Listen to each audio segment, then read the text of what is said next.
गुरु ब्रह्मा गुरु विष्णु गुरुदेवो महेश्वरः गुरु साक्षात् परब्रह्म तस्मै श्री गुरुवे नमः। मित्रों, जय श्री कृष्ण। मित्रों, आज मैं आपके अपने चैनल पावन महाराज द डिवोशनल डायरी की तरफ से जगत जननी माँ भगवती के महिमा स्वरूप श्रीमद् देवी भागवत की एक श्रृंखला आप सुधी जनों के समक्ष प्रस्तुत कर रहा हूँ। अज्ञानतावश अगर मुझसे कोई चूक हो जाती है तो माँ से प्रार्थना है कि वो मुझे क्षमा प्रदान करे। श्री देवी पुराण महात्म्य। शौनक आदि महर्षियों ने सूत जी से कहा, महामते, अब आप स्वर्ग तथा मोक्ष का सुख प्रदान करने वाले उस पुराण का वर्णन कीजिए जिसमें भगवती की उत्तम महिमा का अत्यंत विस्तार से वर्णन किया गया है और जिसके यथाविधि श्रवण करने से दिव्य ज्ञान से रहित मनुष्यों में भी नवधा भक्ति उत्पन्न हो जाती है। इसी प्रकार महर्षि जैमिनी द्वारा पूछे जाने पर श्री व्यास जी ने उन्हें बताया, मुने, ब्रह्म हत्या आदि समस्त पाप भी तब तक मनुष्य को ग्रस्त किए रहते हैं जब तक भगवती का चरित्र उनके कान में नहीं पड़ जाता है। यदि सैकड़ों पाप किया हुआ मनुष्य भी इस दुर्गा चरित्र का श्रवण करता है तो उसे देखकर यमराज भी अपना दंड छोड़कर उसके चरणों में गिर पड़ते हैं। मुने, उन भगवती के अतुलनीय महात्म्य को बता सकने में भला कौन समर्थ है, जिस महात्म्य का वर्णन अपने 5 मुखों से भगवान शंकर भी नहीं कर सके हैं। जो मनुष्य श्रद्धा सहित इसको पढ़ता या सुनता है वह सभी पापों से मुक्त होकर श्रेष्ठ पद को प्राप्त करता है। जो मानव भक्ति पूर्वक इसको पढ़ता या सुनता है वह अभिष्ट भोगों को भोगकर अंत में मोक्ष को प्राप्त करता है। जिसके घर में यह पुराण विद्यमान रहता है उसे आपत्तियां कभी स्पर्श भी नहीं कर सकती। जैमी ने जो देवी महात्म्य के इस उत्तम आख्यान यानी देवी पुराण को भगवान विष्णु के समीप भक्ति पूर्वक सुनाता है उसी क्षण उसका पाप नष्ट हो जाता है। इतना ही नहीं, इस पुराण को सुनने से व्यक्ति करोड़ों करोड़ जन्म जन्मांतर तक संचित पाप से मुक्त होकर मोक्ष प्राप्त कर लेता है। आइए अब जानते हैं शक्ति पीठों के प्रादुर्भाव की कथा। भूत भावन भवानीपति भगवान शंकर जिस प्रकार प्राणियों के कल्याणार्थ विभिन्न तीर्थों में पाषाण लिंग रूप में आविर्भूत हुए हैं, उसी प्रकार अनंत कोटि ब्रह्मांडात्मक प्रपंच की अधिष्ठान भूता सच्चिदानंद स्वरूपा करुणामयी भगवती भी लीला पूर्वक विभिन्न तीर्थों में भक्तों पर कृपा करने हेतु पाषाण रूप से शक्तिपीठों के रूप में विराजमान है। ये शक्तिपीठ साधकों को सिद्धि और कल्याण प्रदान करने वाले हैं। इनके प्रादुर्भाव की कथा पुण्यप्रद तथा अत्यंत ही रोचक। पितामह ब्रह्मा जी ने मानवीय सृष्टि का विस्तार करने के लिए अपने दक्षिण भाग से स्वयंभू मनु तथा वाम भाग से शत्रुपा को उत्पन्न किया। मनु शत्रुपा से 2 पुत्रों और 3 कन्याओं की उत्पत्ति हुई, जिनमें सबसे छोटी प्रसूति का विवाह मनु ने प्रजापति दक्ष से किया, जो लोक पितामह ब्रह्मा जी के मानस पुत्र थे। ब्रह्मा जी की प्रेरणा से प्रजापति दक्ष ने दिव्य सहस्र वर्षों तक तपस्या करके आद्या शक्ति जगत जननी जगदम्बिका भगवती शिवा को प्रसन्न किया और उनसे अपने यहाँ पुत्री रूप में जन्म लेने का वरदान मांगा। भगवती शिवा ने कहा, प्रजापति दक्ष, पूर्व काल में भगवान सदाशिव ने मुझसे पत्नी के रूप में प्राप्त होने की प्रार्थना की थी, अतः मैं तुम्हारी पुत्री के रूप में अवतीर्ण होकर भगवान शिव की भार्या बनूंगी। परंतु इस महान तपस्या का पुण्य क्षीण होने पर जब आपके द्वारा मेरा और भगवान सदाशिव का निरादर होगा तो मैं आप सहित संपूर्ण जगत को विमोहित कर अपने धाम चली जाऊंगी। कुछ समय पश्चात प्रकृति स्वरूपिणी भगवती पूर्णा ने दक्ष पत्नी प्रसूति के गर्भ से जन्म लिया। वे करोड़ों चंद्रमा के समान प्रकाशमान आभा वाली और अष्टभुजा से सुशोभित थी। वे कन्या रूप में बाल लीला कर माता प्रसूति और पिता दक्ष के मन को आनंदित करने तथा उनकी तपस्या के पुण्य का फल उन्हें प्रदान करने लगे। दक्ष ने कन्या का नाम सती रखा। सती वर्षा ऋतु की मंदाकिनी की भांति बढ़ने लगी। शरतकालीन चंद्र ज्योत्सना के समान उनका रूप देखकर दक्ष के मन में उनका विवाह करने का विचार आया।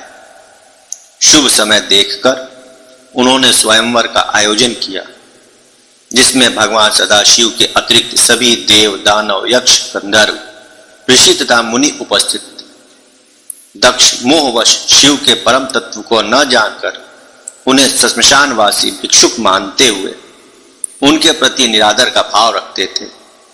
इसके अतिरिक्त जब ब्रह्मा जी ने रुद्र गणों की सृष्टि की थी तो वे अत्यंत उग्र रुद्र गण सृष्टि का ही विनाश करने पर तुल गए थे। यह देखकर ब्रह्मा जी की आज्ञा से दक्ष ने उन सबको अपने अधीन किया था। अतः अज्ञानवश वे भगवान सदाशिव को भी अपने अधीन ही समझते थे। इस कारण वे भगवान सदाशिव को जामाता नहीं बनाना चाहते थे। सती ने शिव विहीन स्वयंवर सभा देखकर शिवाय नमः कहकर वरमाला भूमि को समर्पित कर दी। उनके ऐसा करते ही दिव्य रूपधारी त्रिनेत्र वृषभध्वज भगवान सदाशिव अंतरिक्ष में प्रकट हो गए और वरमाला उनके गले में सुशोभित होने लगी। समस्त देवताओं, ऋषियों और मुनियों के देखते देखते हुए अंतर्ध्यान हो गए। यह देखकर वहां विराजमान ब्रह्मा जी ने प्रजापति दक्ष से कहा कि आपकी पुत्री ने देवादिदेव भगवान शंकर का वर्ण किया है, अतः उन महेश्वर को बुलाकर वैवाहिक विधि विधान से उन्हें अपनी पुत्री दे दीजिए। ब्रह्मा जी का यह वचन सुनकर दक्ष ने भगवान शंकर को बुलाकर उन्हें सती को सौंप दिया। भगवान शिव भी सती का पाणी ग्रहण कर उन्हें लेकर कैलाश चले गए। इधर सती के चले जाने के बाद दक्ष का दिव्य ज्ञान लुप्त हो गया। वे शिव और सती से द्वेषवश विषाद करने लगे। यद्यपि आद्या शक्ति भगवती ने वरदान देते समय ही उनसे यह कहा था कि वे शंभु पत्नी बनेगी, पर भाविवश दक्ष को यह ज्ञान ही न रहा कि भगवान शिव पूर्ण ब्रह्म परमात्मा और सती आद्या शक्ति जगत जननी है। वे शिव सदाशिव की अर्धांगिनी और भगवान सदाशिव भी उनके अर्धांग हैं। इसलिए महर्षि दधीचि और देवर्षि नारद के समझाने पर भी उन्हें ज्ञान नहीं हुआ और वे शिव निंदा में रत रहे।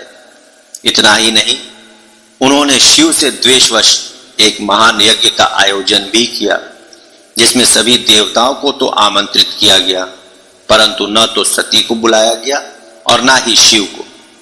देवर्षि नारद शिव विहीन यज्ञ का आयोजन देखकर दक्ष के भवन से उठकर भगवान शंकर एवं माता सती के पास कैलाश चले आए और उनसे दक्ष यज्ञ की बात बताई।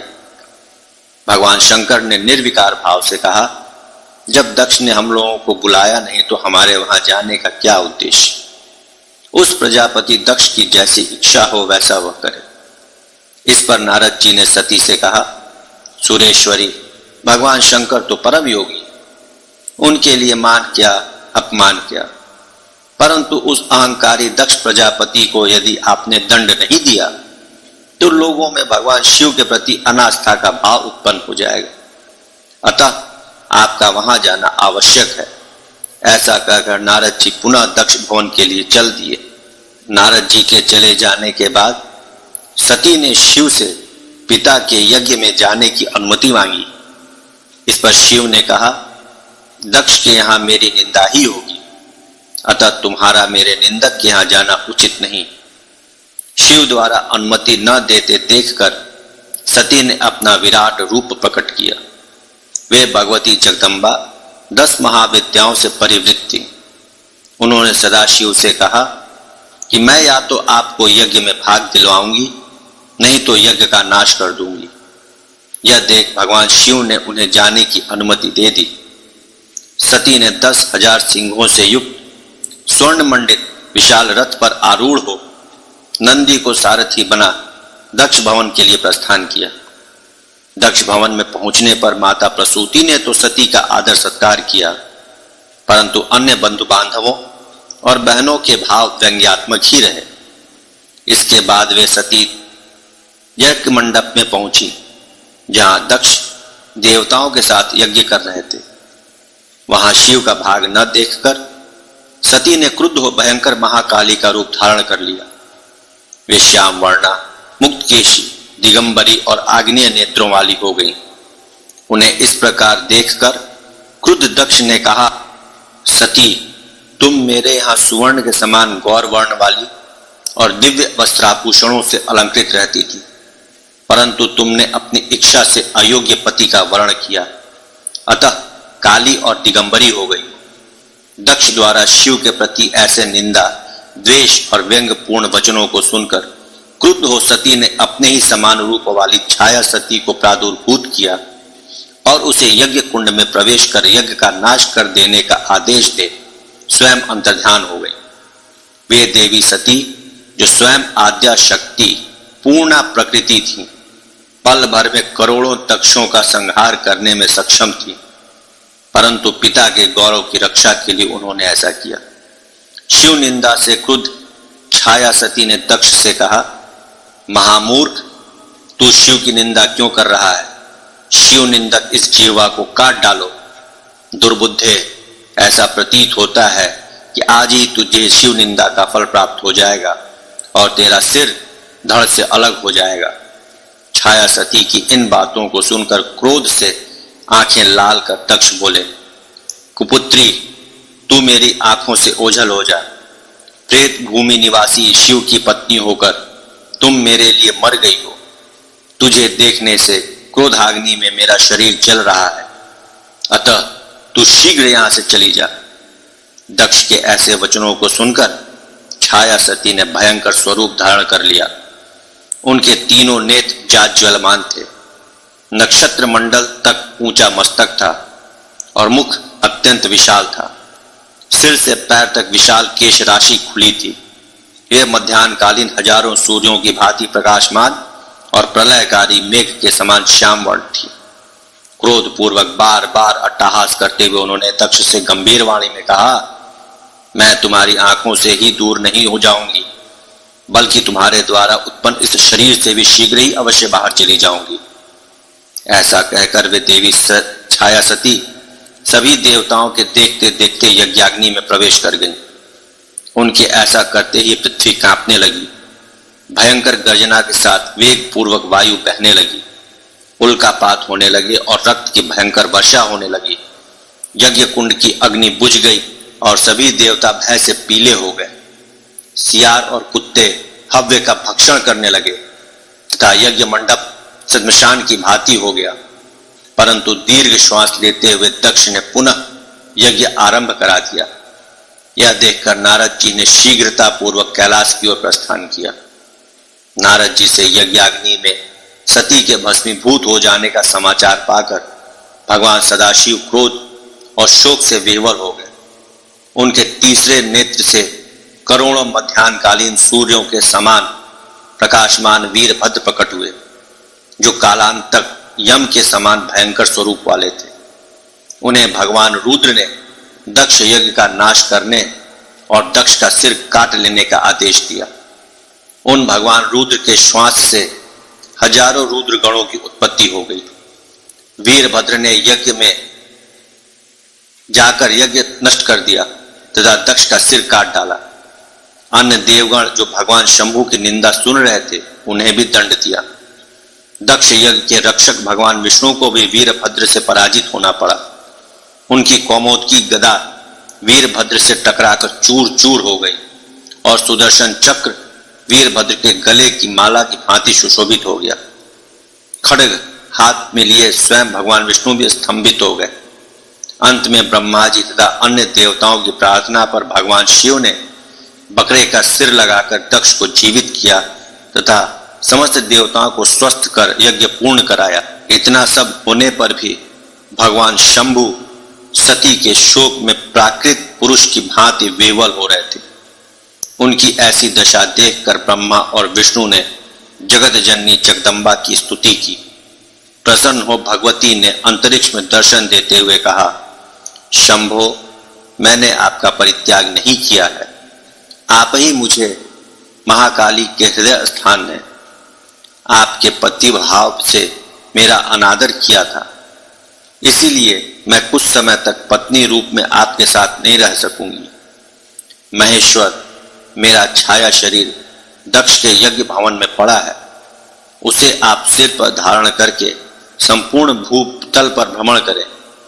मेरा वह शरीर अनेक खंडों में विभक्त होकर पृथ्वी पर गिरेगा और उन स्थानों पर पापों का नाश करने वाले महान शक्तिपीठ उदित होंगे। पूर्ण प्रकृति के इन वचनों को सुनकर भगवान सदाशिव उन्मत्त हो नाच उठे। उन्होंने यज्ञ मंडप में जाकर सती के छाया शरीर को देखा जो देदीप्यमान था। उन्होंने उसे अपने सिर पर धारण कर लिया और उन्मत्त की भांति धरणी तल पर विचरण करने लगे। वे सती के छाया शरीर को कभी सिर पर, कभी दाएं हाथ में, कभी बाएं हाथ में, कभी कंधे पर रखते तथा कभी प्रेम पूर्वक वक्षस्थल पर धारण कर लेते। वे उन्मत्त हो नृत्य करने लगे। उनके उस तांडव नृत्य से अकाल प्रलय की स्थिति उत्पन्न हो गई। पृथ्वी को धारण करने वाले शेषनाग और कच्छप उनके चरण प्रहार से व्याकुल हो गए। ऐसा देखकर भगवान विष्णु ने सुदर्शन चक्र से सती के छाया शरीर के टुकड़े करने शुरू कर दिए।